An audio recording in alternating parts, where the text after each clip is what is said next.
Señoras y señores, buenas tardes. Esta es la charla número 63 sobre los Hechos de los Apóstoles, capítulo 13. Ya estamos en el capítulo 13 y vamos a empezar pues el primer viaje de San Pablo. Entonces, como empezamos desde el capítulo 13 hasta el capítulo 28, va a ser todo sobre San Pablo, hasta que llega a Roma para ser juzgado. Pues a mí me ha parecido bien empezar este capítulo 13 con una oración a él, en el que me gustaría pedirle por todos los apóstoles de hoy, por todos los apóstoles de hoy y para que nos consiga del Señor imitar su ejemplo. Entonces voy a leer la oración. En el nombre del Padre, del Hijo y del Espíritu Santo. Amén. Glorioso apóstol San Pablo, vaso escogido del Señor para llevar su santo nombre por toda la tierra. Por tu celo apostólico y por tu abrasada caridad, en que sentías los trabajos de tus prójimos como si fueran tuyos. Por la inalterable paciencia con que sufriste persecuciones, azotes, cadenas, tentaciones, naufragios y hasta la misma muerte. Por aquel celo que te estimulaba a trabajar día y noche en beneficio de las almas, y sobre todo por aquella prontitud con que a la primera voz de Cristo en el camino de Damasco te rendiste enteramente a la gracia. Te ruego por todos los apóstoles de hoy, y para que nos consigas del Señor imitar tus ejemplos, oyendo prontamente la voz de tus inspiraciones, y para que peleemos contra nuestras pasiones, sin apego ninguno a las cosas temporales, para gloria de Dios Padre, que con el Hijo y el Espíritu Santo reina por todos los siglos de los siglos. Amén. En el nombre del Padre, del Hijo y del Espíritu Santo. Ya tenemos a San Pablo de nuestro favor. Vamos a pedirle esto, que por todos, para que podamos imitar todos los ejemplos que a lo largo de todas estas charlas encontremos, y por todos los apóstoles de hoy existen en el mundo. Bien, pues empezamos. Capítulo 13. A ver, ¿recuerdan ustedes en la charla anterior?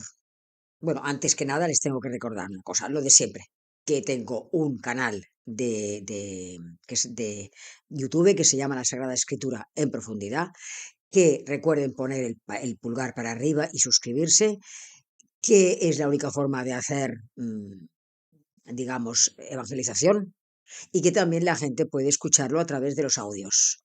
Estos audios les indican a ustedes mis charlas, porque hay gente que verdaderamente, pues en lugar de YouTube, pues prefiere escucharlo en podcast. Pues aquí lo tienen.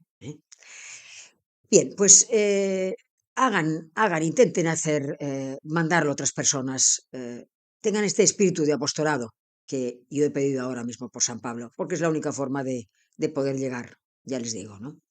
Bien, pues empezamos. ¿Recuerdan ustedes que en la charla 62 yo les hablé de que estaban los apóstoles, estaban en Antioquía y estaban una serie de personas, entre ellos seguramente debía estar pues Bernabé y Pablo. No se nos dice, pero probablemente estaban.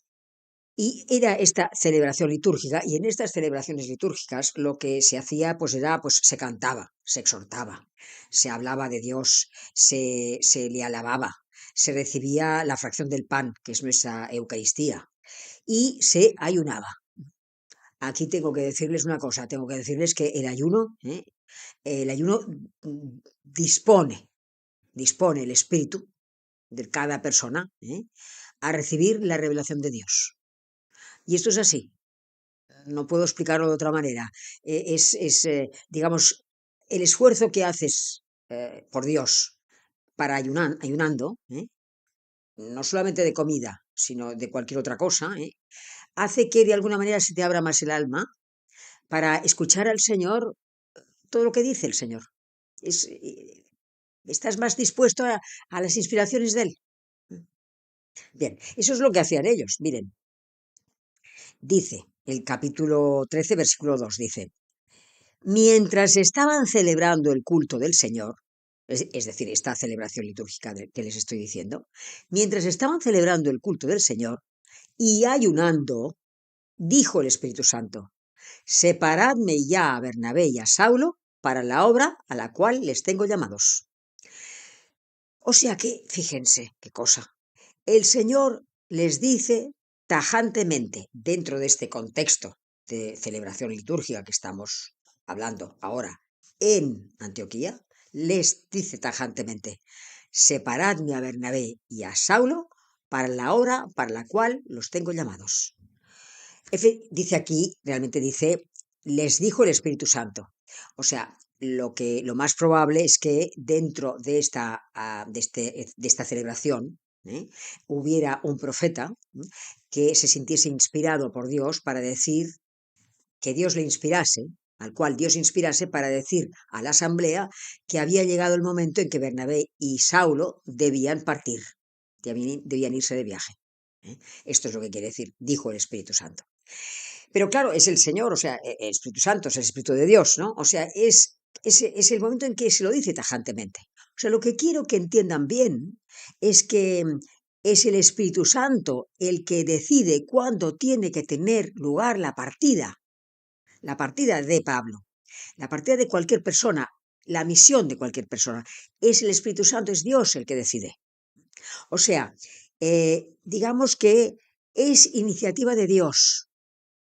No es un empeño humano esta partida de Pablo. No es que se reunieran todos y de repente empezaran a decir, pues a ver, ya es hora de que dejemos de predicar solamente en Antioquía, vamos a otros sitios. No, es algo que el Espíritu Santo les inspira y ellos van a ejecutar. Porque la elección de los apóstoles digamos, y la encomendación de la tarea de los apóstoles no es obra de cada uno de nosotros o de cada uno de ellos en ese caso, sino que es obra de Dios. Es Dios el que elige. ¿Ustedes se acuerdan del capítulo 15, versículo 16 del Evangelio de Lucas? ¿Se acuerda lo que dice? Se lo voy a recordar. Dice, dice Jesús en el Evangelio de Juan: no me habéis elegido vosotros a mí, sino que yo os he elegido a vosotros. Y esto es importantísimo. O sea, no me habéis elegido vosotros a mí, sino que yo os he elegido a vosotros. O sea, que nosotros mismos, no nos podemos dar la vocación, no nos podemos dar la tarea, la vocación, la misión, como si dijéramos, ¿no? No es el hombre el que elige a Dios, es Dios que elige al hombre. Vale, esto tiene que quedar claro para cada obra de nuestra vida. Entonces, aquí lo que tenemos que ver claramente es que ha llegado el momento de Pablo. Ha sonado la hora de Pablo. Pablo está en Antioquía, estuvo un tiempo en Tarso, Bernabé lo fue a buscar de Tarso para llevárselo a Antioquía y estaba en Antioquía con Bernabé y estaban evangelizando pues en la comunidad cristiana que tuviesen. Cuando el Señor lo llama, especialmente aquí. Y fíjense que dice, después de esto, versículo 3, dice, entonces, después de haber ayunado y orado, les impusieron las manos y les enviaron. O sea que, digamos, reciben este mensaje. Lógicamente aquí parece junto, pero debieron prepararse para la marcha, tanto Bernabé como Saulo. O sea, debieron dejar las cosas preparadas porque no sabían cuándo volverían y entonces luego se ponen en camino. Se pondrán en camino probablemente con, ya les digo, pues con presbíteros seguramente y con alguien del pueblo. Ahora ya lo hablaremos esto. O sea, esto debía ser más o menos el año 45 del siglo I después de Cristo. O sea, estamos a unos 12 años de la muerte del Señor. Si el Señor muere en el año 33, esto debía ser en el año 45. Y Pablo y Bernabé no sabían cuándo volverían. De hecho, volvieron en el año 49. Fueron 4 años los que estuvieron fuera. Entonces ellos no sabían cómo arreglarse, ni sabían cuánto tiempo tardarían, ni por dónde irían. Ahora les hablaré de esto. La cosa está en que dentro de lo que yo les decía antes, les explicaba que Fíjense, la llamada a Saulo y a Bernabé para que empiecen el viaje no tiene lugar a son de trompeta, sino de una manera muy sencilla, muy sencilla, muy sencilla. Y esto es la forma que tiene Dios de hablar con sus amigos. O sea, es así como actúa Dios. Esos son los caminos del Señor. O sea, Dios actúa de una manera, a ver, en una asamblea, un profeta dice que ha llegado el momento en que tiene que llegar, que ha llegado el momento de que Pablo se ponga en marcha. Y esto es tan natural, de alguna manera, y es así. Por esto lo tenemos que ver. Las actuaciones de Dios son así. No son estridentes, no son llamativas, no son aparatosas.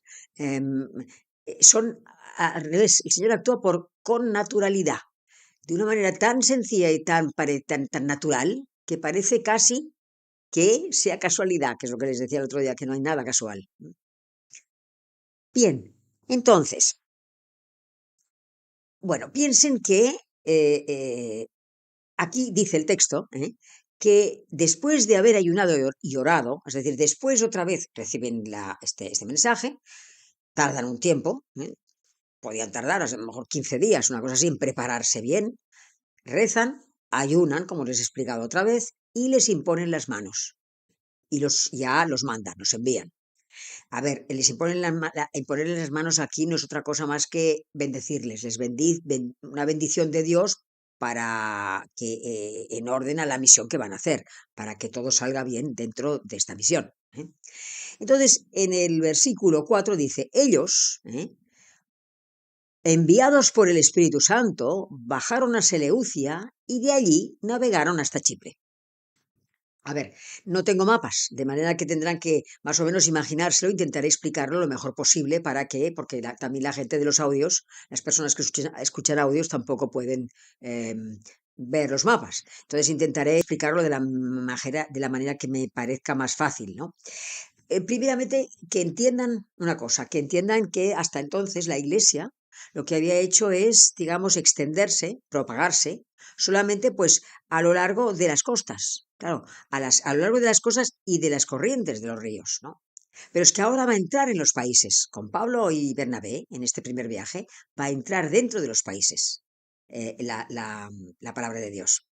Entonces, como seguramente, esto sí se sabe, que la navegación acababa más o menos en octubre y se volvía a empezar a navegar en marzo o abril, por cuestión de las corrientes marítimas, de corrientes marinas, perdón. Entonces, por eso se interrumpía la navegación. Entonces, vamos a imaginarnos que ellos empezaron en la primavera de aquel año, empezaron ya el viaje que hicieron, ¿no? ¿Cómo debían irse? Primeramente recuerden que, bueno, el texto te dice eso, te dice, bajaron a Seleucia y de allí navegaron hasta Chipre.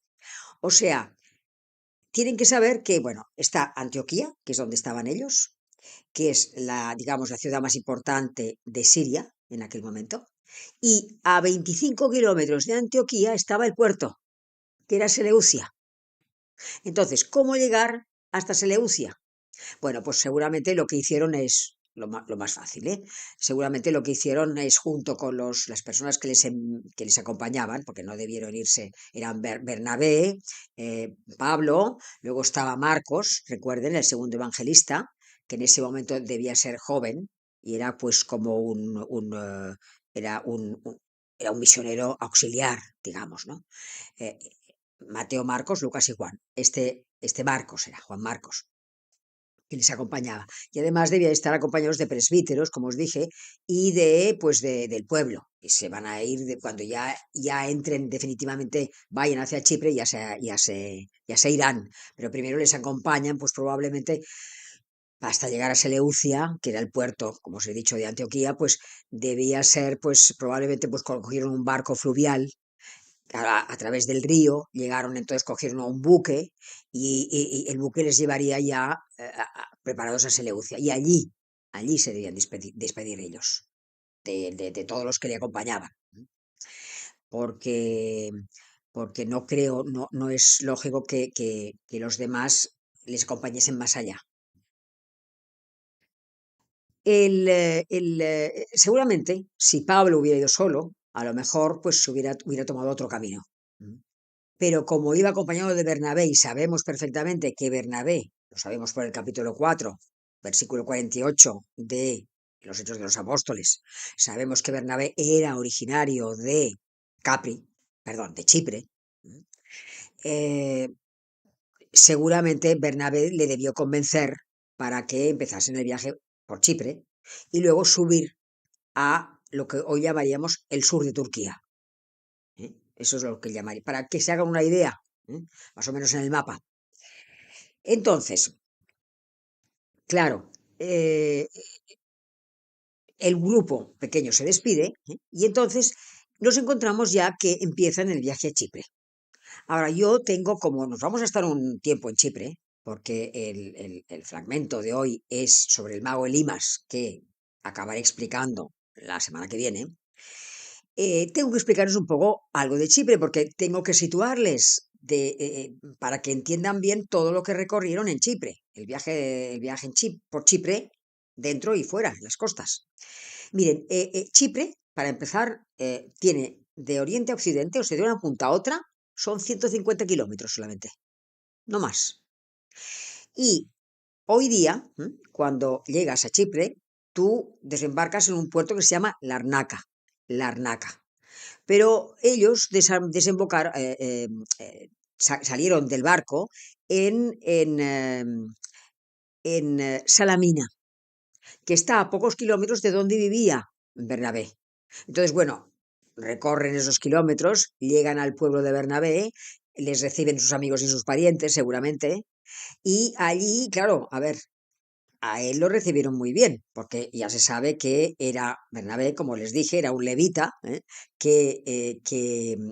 originario de Chipre, que vendió su campo y dio el dinero a los discípulos, a los apóstoles, para que lo repartieran. Era el principio de la iglesia, principio de todo de la iglesia. O sea que era muy bien recibido Bernabé, pero claro, no era tan bien recibido Pablo, porque recuerdan ustedes cuando la lapidación de Esteban, después de la lapidación de Esteban, se produce una gran persecución y la gente se tiene que escapar. Y hay mucha gente que se escapa a Chipre. Entonces hay muchos de ellos que debían reconocer a Pablo y que si no hubiera sido por Bernabé, que lo presentó y les dijo que estaba ya convertido, no lo hubieran recibido para nada. Una vez aceptado en la comunidad, entonces todo fue ya muchísimo mejor. Entonces, claro, ellos, a ver, bueno, empezaron a predicar y, a ver, la forma de predicar era siempre la misma, pero hay que tener una cosa en cuenta. O sea, la forma de predicar era ir a las sinagogas y hablar de Jesucristo, explicar que Jesucristo era el Mesías y explicar el Mesías que ellos esperaban y empezar a hablar de la doctrina de Jesucristo. Pero si ellos no querían recibirlo, entonces iba a los paganos o gentiles. Pero claro, no solamente esta era la técnica, la táctica que ellos utilizaban, la utilizaban básicamente porque Jesucristo era judío. Y entonces, claro, el mensaje era primeramente para los judíos. Y así ha sido siempre. Y si los judíos no han querido recibir o no quieren recibir a Jesucristo como su rey y señor, entonces se va a los paganos, es decir, a gente que no era judía. Y así lo hacían. Entonces, ¿cuánto tiempo estuvieron allí? Pues no lo saben, no lo sabemos, no lo explican. Dice el texto. Ellos bajaron a Seleucia y de allí navegaron hasta Chipre. Llegados a Salamina, anunciaban la palabra de Dios en las sinagogas de los judíos. Tenían también a Juan, que les ayudaba. O sea que no nos dicen cuánto tiempo estuvieron por allá, por aquella zona, y tampoco nos dicen si hubo algún choque o no de los que luego se van a presentar con judíos de más del interior de Asia Menor. Esto no. Pero parece que estos judíos que estaban en Chipre, parece que eran unas personas pues que eran más bien, digamos, más tolerantes, y no hubo choques, o por lo menos Lucas no los recoge.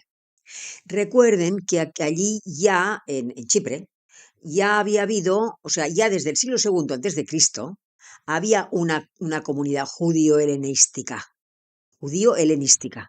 y esto lo encontramos en el libro de los Macabeos.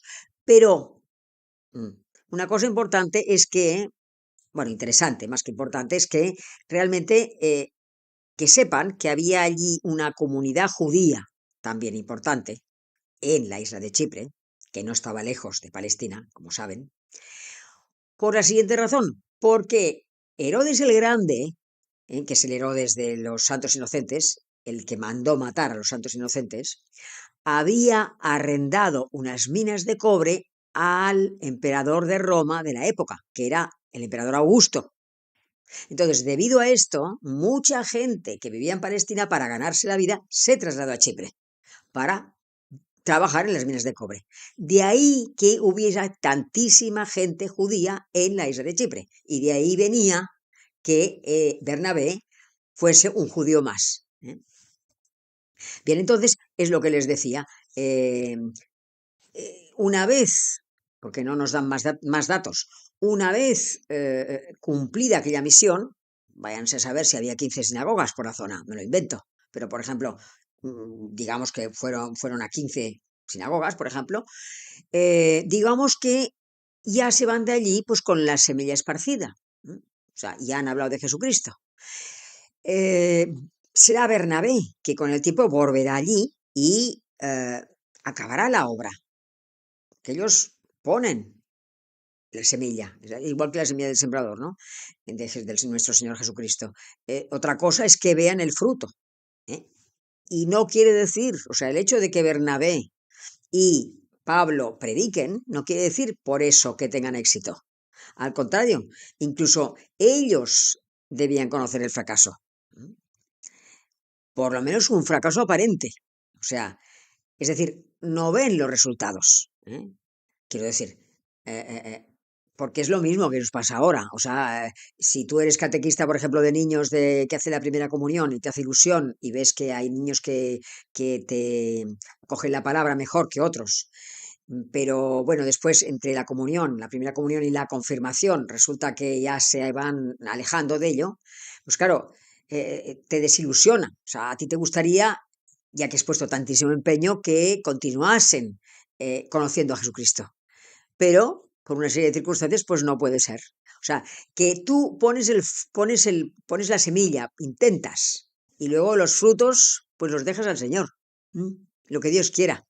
Pero tu parte de obra ya la has cumplido, ya la has hecho. Bien, entonces, les explicaré la semana que viene el resto de lo que hay, porque es largo, hoy no me puedo extender más, pero sí que es muy interesante que sepan lo que pasará, o sea, los personajes, es decir, nos vamos a encontrar con Sergio Paulo, que es el representante de Roma en la isla de Chipre, y les explicaré las características, porque se sabe cómo era este hombre. Nos vamos a encontrar con el mago Elimas, que también se llama Barsabás, y también vamos a ver cuál es la confrontación de Pablo con Barsabás. ¿Qué es lo que pasó? Porque Sergio Paulo era una persona muy interesada en la religión y va a invitar a Pablo y a Bernabé a que hablen con este hombre que es Barsabás. Pero también les explicaré cómo era Barsabás, o sea, qué tipo de persona era. Entonces veremos esta confrontación y veremos cómo acabó definitivamente. Bueno, pues les dejaré hasta la charla siguiente, que es la semana que viene. Vamos a rezar a la Santísima Virgen. En el nombre del Padre, del Hijo y del Espíritu Santo. Amén. Dios te salve María, llena de gracia, el Señor está contigo. Bendita eres entre todas las mujeres y bendito es el fruto de tu vientre, Jesús. Santa María, Madre de Dios, ruega por nosotros pecadores ahora y en la hora de nuestra muerte. Amén. En el nombre del Padre, del Hijo y del Espíritu Santo. Amén.